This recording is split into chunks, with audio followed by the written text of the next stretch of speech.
I will never forget the day humanity first met the aliens. Everyone was filled with excitement and hope. After all, they'd given us alien technology for free, cured every human disease, and turned Earth into a paradise. To everyone, they were like gods. But when I finally saw what they actually looked like, I could hardly believe my eyes. Fear gripped me. Their bodies were covered in red scales, horns grew from their heads, and wings stretched from their backs. They looked exactly like the demons described in ancient legends. Still, since they had brought so many benefits to Earth, people chose to worship them and kept enjoying everything the aliens provided. But soon, I started to feel that something wasn't right. Ever since their arrival, all human technological progress had completely stopped. No one invented anything new. I reported my concerns to our leaders, but they didn't care. With the technology the aliens gave us, humanity no longer needed to do anything on its own. Then the aliens made another announcement. They wanted to take one specimen of every animal species on Earth. My suspicions grew stronger. To find out what they were really after, I began digging through old books and archives, and what I discovered shocked me. These aliens had been to Earth before.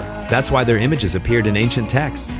Our ancestors called them demons, probably because they had done something terrible to our world. Not long after, my girlfriend told me that the aliens were hosting a grand banquet the next day, and only world leaders were invited. She had received an invitation too. I begged her to take me with her. At the banquet, I confronted the aliens in front of everyone, demanding to know why they had stopped human progress and why they were taking away the animals. The aliens didn't deny it. They said it was all for our own good, that stopping human technological development would prevent us from destroying ourselves.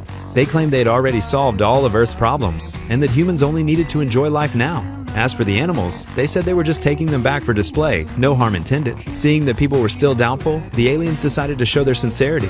They found a pregnant woman in the crowd and said they could scan her unborn baby's genes to ensure the child's perfect health. The woman hesitated, but under pressure from the aliens, she placed her hand on a glowing disc. A beam of white light shot into the night sky. Everyone gasped in awe, believing the aliens were truly helping humanity.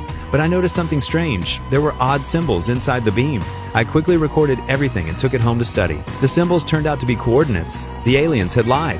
After a long night of decoding, I realized those coordinates pointed to their home planet. The beam was part of their plan. I began monitoring all the pregnant women who had been exposed to the light. The truth I uncovered was terrifying. Their children were born with supernatural powers. Some could move objects with their minds, others could enter people's dreams. These children gathered regularly, performing strange gestures toward the sky, as if part of some ritual. When I examined a few of them, I discovered their metabolisms were abnormally fast, and their brain waves unusually active. It meant they could sense each other's presence. I didn't know exactly what was happening, but one thing was clear: it was all connected to the aliens. So I made a decision. I had to go to their planet and uncover their true purpose.